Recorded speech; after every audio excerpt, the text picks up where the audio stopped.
हमारे बुजुर्गों ने कहा है कि अगर अल्लाह की मर्जी ना हो, अल्लाह का इरादा ना हो, अल्लाह की मर्जी ना हो, तो आप गले के अंदर तावीज की बजाय अगर पूरे मौलाना को बांध लेंगे, पूरा कुरान भी बांध लेंगे, आपको शिफा नहीं मिलेगी। शिफा देने वाली जात अल्लाह की जात है, और वो उसी वक्त देगा जब आप उसके फरामीन पर अमल करेंगे, जब आप उसकी बातों पर अमल करेंगे। आज मैं आपको एक अच्छा वजीफा सिखाना चाहता हूं। इंशाअल्लाह आपने उस पर अमल कर लिया, आपकी दुनिया भी समझ जाएगी, आपकी आखिरत भी समझ जाएगी। और ये हदीस पाक है कि अल्लाह के रसूल और फरिश्तों के दरमियान की गुफ्तगू है।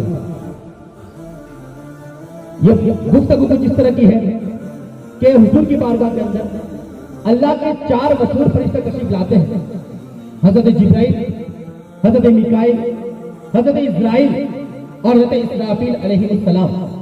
ये 4 फरिश्ते हुजूर की बारगाह में आते हैं और अर्ज करते हैं, या रसूल अल्लाह, ए अल्लाह के रसूल, अगर आपकी बारगाह में कोई आपका चाहने वाला, आपका मानने वाला, आपका उम्मती सुबह और शाम दुरूद पाक पढ़ेगा, तो मैं जिब्राइल फरिश्तों में बड़े बुलंद व बाला मकाम और मर्तबे के मालिक हैं।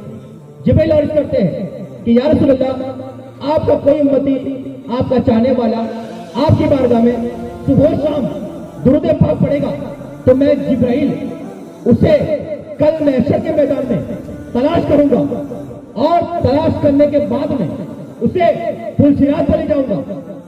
क्या है पुलसिरात? पुलसिरात हमारे ये 4 लाइन ब्रिज है। जो हम यहां से अहमदाबाद जाते हैं तो ब्रिज आते हैं, कोई 4 लाइन है, कोई 2 लाइन है। क्या पुलसिरात ऐसा ब्रिज है?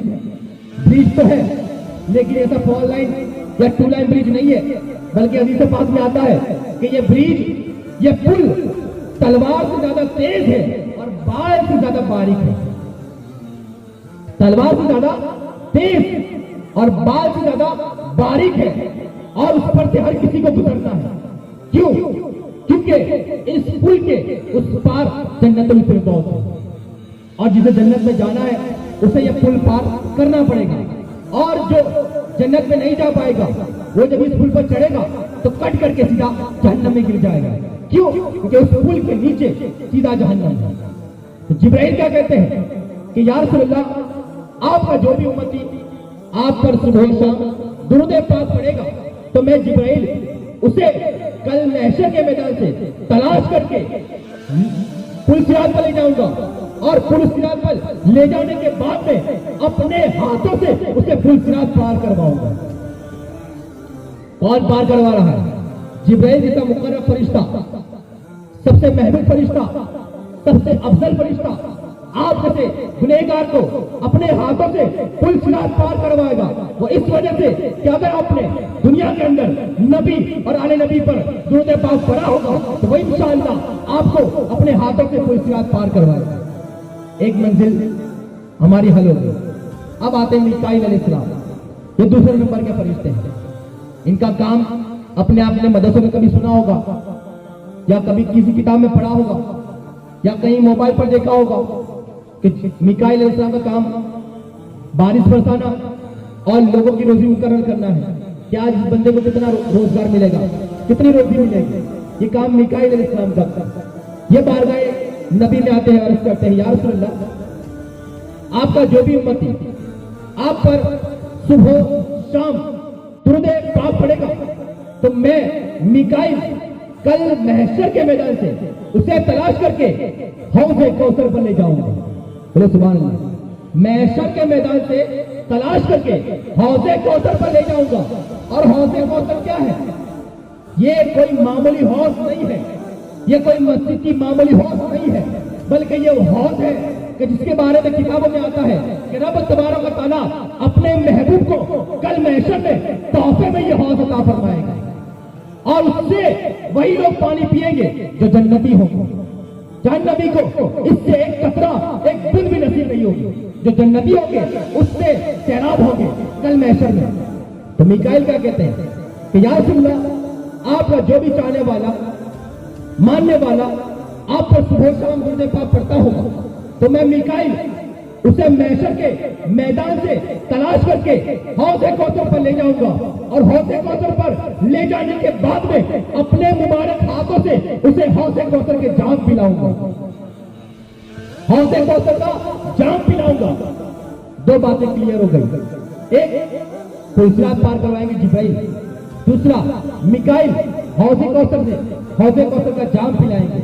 अब आते हैं इस्राफील अलैहिस्सलाम, जिनका काम है कयामत में सूर फूंकना, जो काम भी पेंडिंग है।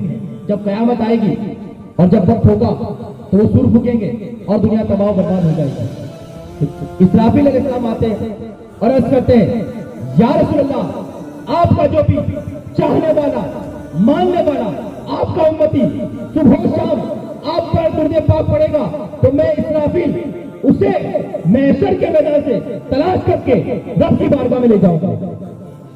मैशर के मैदान से तलाश करके रब की बारगाह में ले जाऊंगा और रब की बारगाह में ले जाने के बाद में अपनी पेशानी को सजदे में डाल दूंगा, अपनी पेशानी सजदे में डाल दूंगा। और जब पेशानी में सजदे में रखूंगा, मेरा रब मुझसे इरशाद फरमाएगा, ऐ इस्राफील उठ जा, तूने सजदा क्यों किया हुआ है, क्यों तू सजदे में झुका हुआ है, क्यों तूने अपनी पेशानी को सजदे में डाली है, मांग, आज जो तू मांगेगा तुझे दिया जाएगा।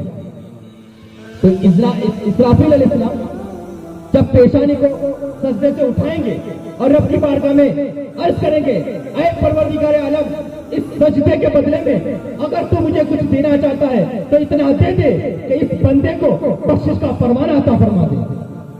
जिस बंदे को मैं लेकर के आया हूँ, इस बंदे को बख्शिश का फरमान अता फरमा दे और इसे बख्श कर जन्नतुल फिरदौस अता फरमा दे। तो माशाअल्लाह जिब्राइल फुलसिरात पार करवा रहे हैं, मिकाइल हौज़े कौसर का जाम पिला रहे हैं, इस्राफील आपको रब की बारगाह से बख्शिश का फरमान दिला रहे हैं और आखिर में इस्राइल अलैहिस्सलाम आते हैं, जिनका काम बड़ा ही भयानक काम है, बड़ा ही सख्त काम है। और वो काम यह है कि जब जिस बंदे का वक्त आखिर आता है, आखिरी सांस जब उसकी होती है, तब इस्राइल अलैहिस्सलाम उसके पास आते हैं और उसकी रूह कब्ज कर लेते हैं। रूह कब्ज करना कोई मामूली बात नहीं है। जिसको ये मामला हुआ है वही जानता है। और किताबों में आता है कि जब रूह कब्ज होती है तो पैर के नाखून से रूह निकलना शुरू होती है और बाकी आखिर में सर से और मुंह से होकर के वो रूह बाहर निकलती है। किसी ने पूछा कि ये दर्द कैसा होता है, रूह निकलने का दर्द, तकलीफ कैसी होती है? तो मिसाल के तौर पर बताया गया कि कोई खारदार दरख्त हो, यानी कि कांटे वाला झाड़, जैसे कि बेर का झाड़, जिसको हम कहते हैं बोर का झाड़।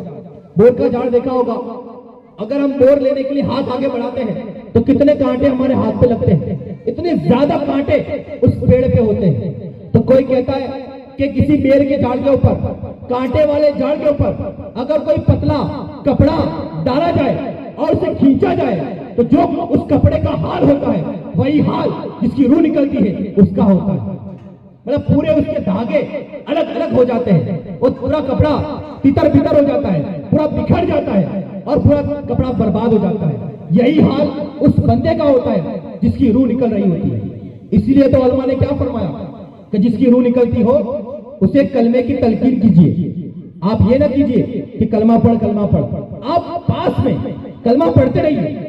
हो सकता है उसकी जबान पर कलमा आ जाए या वो कलमा सुन ले, यही उसके लिए काफी है। अगर आप कहेंगे कि कलमा पढ़ तो हो सकता है वो दर्द के मारे ये कह दे कि जाओ मैं कलमा नहीं पढ़ता, जाओ मैं नहीं पढ़ूंगा और अस्तगफिरुल्लाह माअज़ल्लाह उसका इंतकाल कलमे की तौहीन करते हुए हो जाए और उसका ठिकाना जहन्नम हो जाए।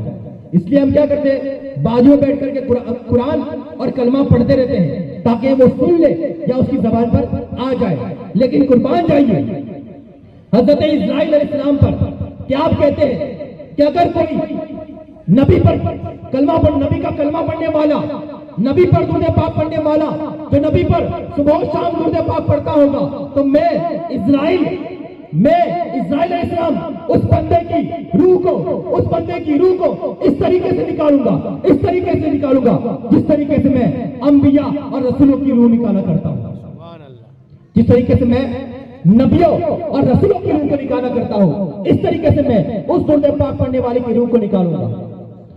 तो कुर्बान जाइए उस दुर्द पाक पढ़ने वाले के नसीबे पर कि जिब्राइल पुल सिरात पार करवा रहे हैं, मिकाइल हौज़े कौसर का जाम पिला रहे हैं, इज़राइल आपकी रूह आसानी से निकाल रहे हैं और इसराफील रब की बारगाह से आपको बख्शिश का परवाना दिला रहे हैं। तो ये मर्तबा, ये मकाम आपको भी मिल सकता है अगर आप दिन रात फहश कलाम किए बगैर, इधर उधर की बातें किए बगैर, अगर आप नबी और आले नबी की बारगाह में दुर्द पाक पढ़ने को अपना वजीफा बना लेंगे तो इंशाअल्लाह दुनिया में भी आप कामयाब नजर आएंगे, आखिरत में भी कामयाब नजर आएंगे।